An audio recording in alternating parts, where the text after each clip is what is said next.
Voy a ver si puedo presentar un pequeño PowerPoint para acompañar mi lectura. Voy a leer. Ay, ahí se traba cuando acompaño. Sí, sí que se veía, Mailena? Sí, cuando acompaño, cuando pongo el PowerPoint se me traba.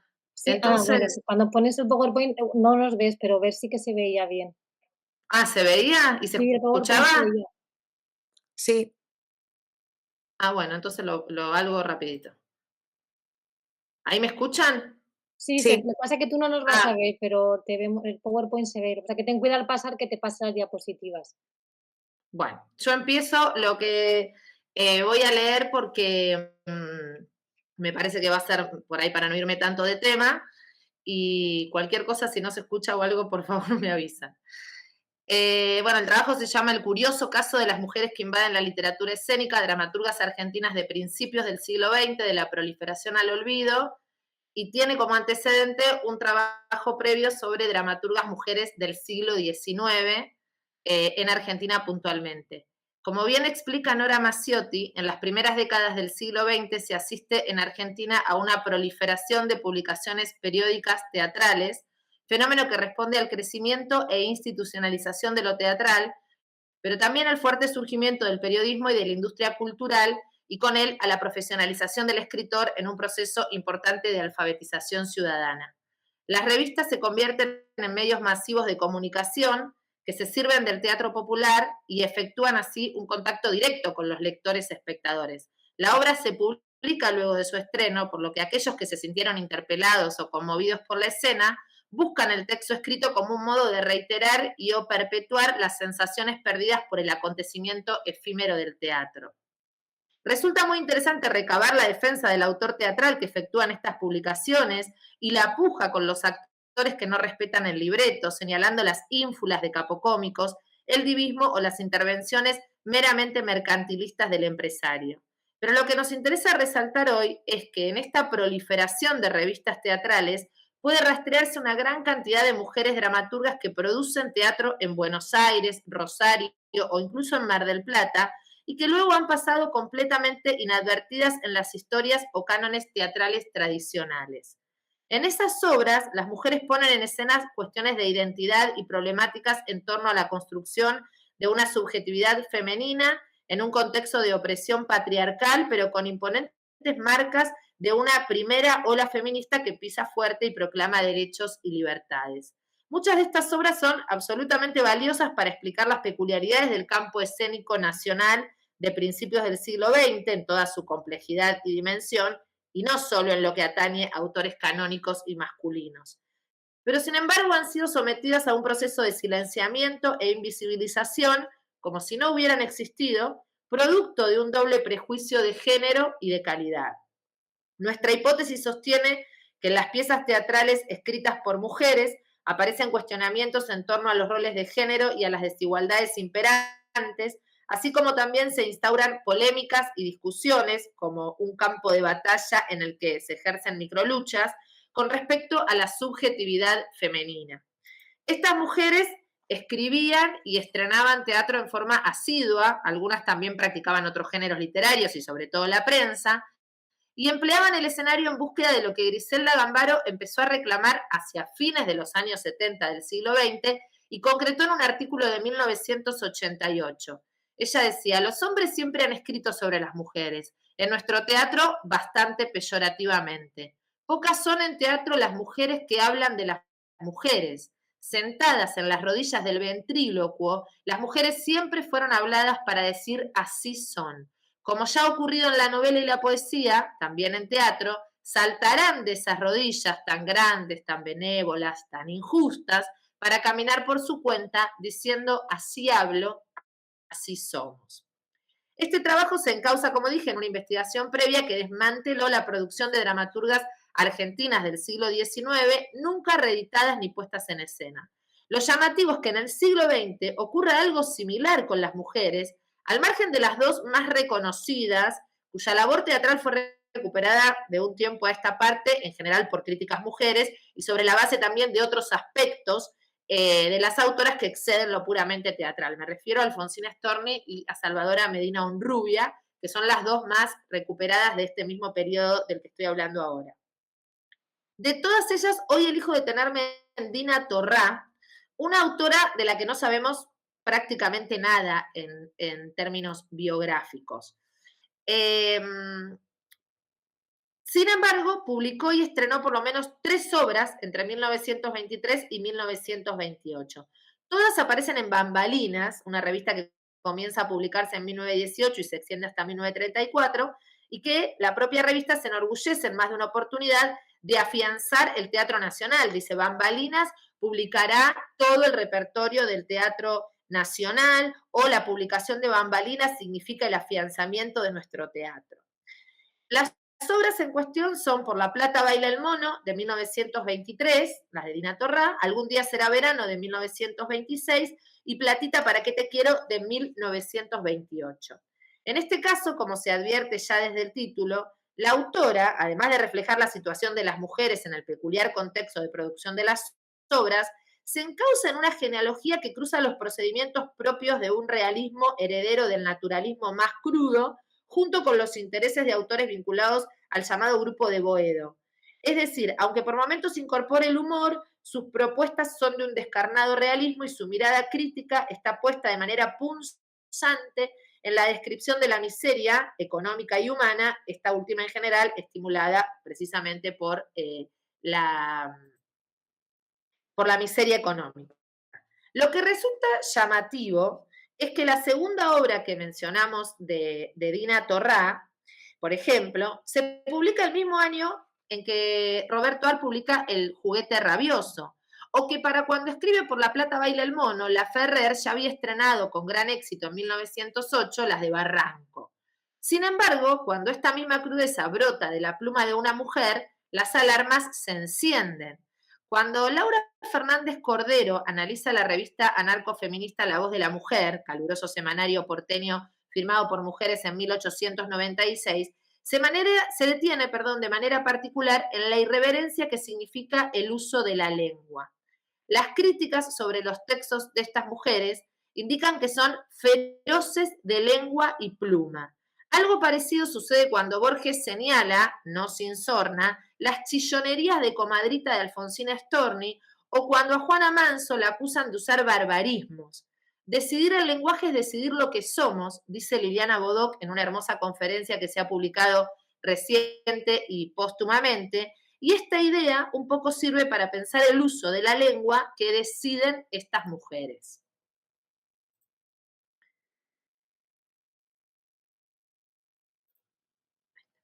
En las dos primeras publicaciones de las obras de Dina Torrá se incluye una serie de juicios críticos publicados en la prensa de la época por periodistas varones. Resulta por lo menos curioso advertir el recelo que despiertan las mujeres que escriben.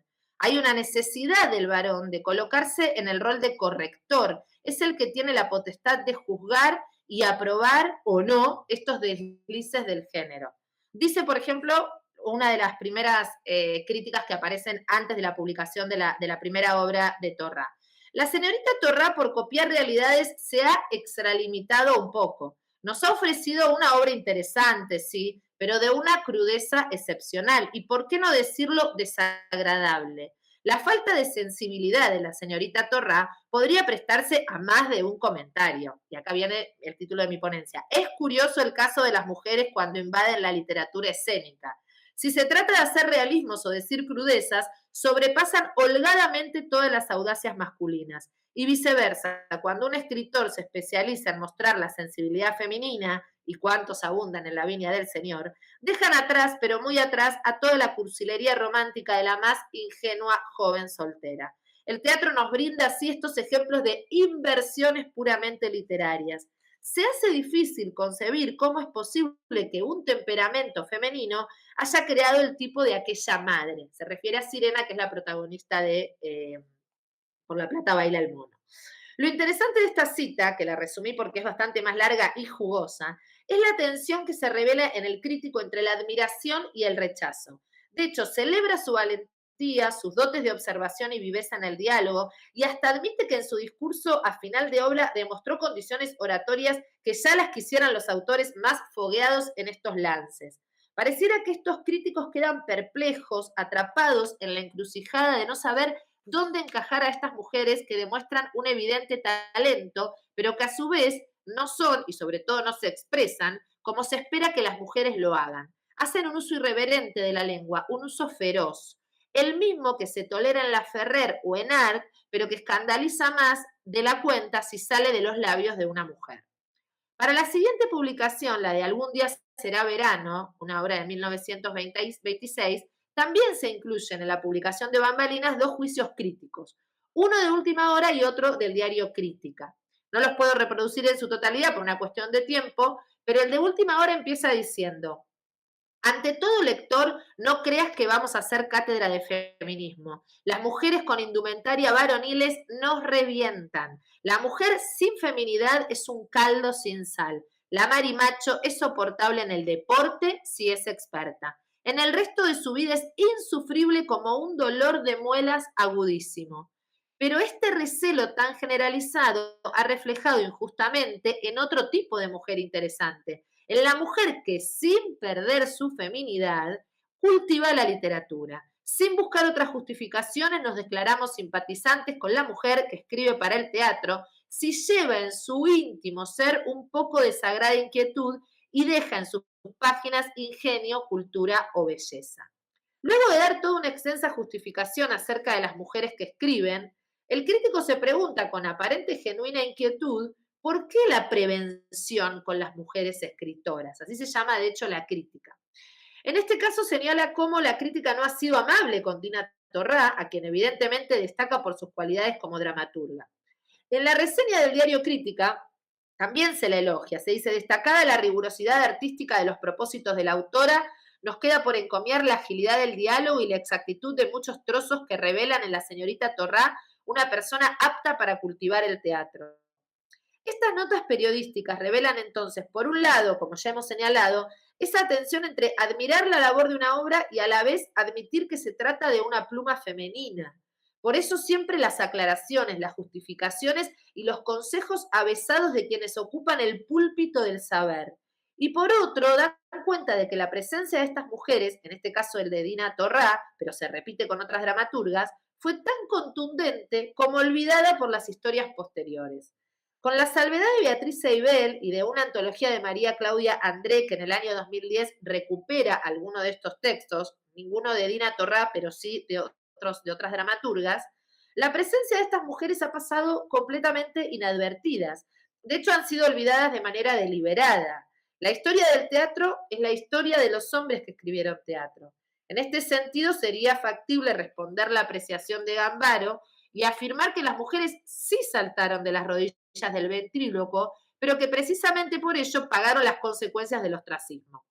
Su lengua feroz, bárbara y chillona, aunque iluminada, talentosa, realista y ágil, fue condenada al silencio por molestosa, como diría Eduardo Galeano sobre Juana Manso, e irreverente. Hay que agregar además que en la mirada de género que existe en los estudios literarios desde hace ya unas cuantas décadas, el texto teatral, el hijo bobo de la literatura, al decir de Mauricio Cartún, suele quedar siempre aún más relegado. Se ha recuperado con fervor el periodismo femenino, la poesía, la narrativa, pero muy poco el teatro. No queda tiempo para ver en detalle las 3 obras de Torrá, pero sí quisiera mostrar algunos ejemplos de esa lengua maleva con la que es caracterizada la dramaturga. En la primera de esta trilogía abundan expresiones coloquiales como, y cito, aprovechando para darle a la sin hueso, dice uno de los personajes en referencia a la mujer que habla mucho, o vocablos propios de un registro popular como juerte o vuelve, así como también voces propias del lunfardo, tales como no manchás cómo te engrupen. Lo que hace la autora no es ni más ni menos que estilizar el habla de los personajes representados al modo de la gauchesca, elemento esencial, por otro lado, del teatro, tal como también lo explica Cartoon, al señalar que los dramaturgos trabajan precisamente con la parte degradada de la lengua, las obras, los resabios de la oralidad. Por lo tanto, Torrá no hace más que demostrar su maestría al momento de crear ambientes convincentes para el espectador. Nada que no hayan hecho antes Discépolo, Laferrer, Sánchez y la lista podría seguir largo y tendido.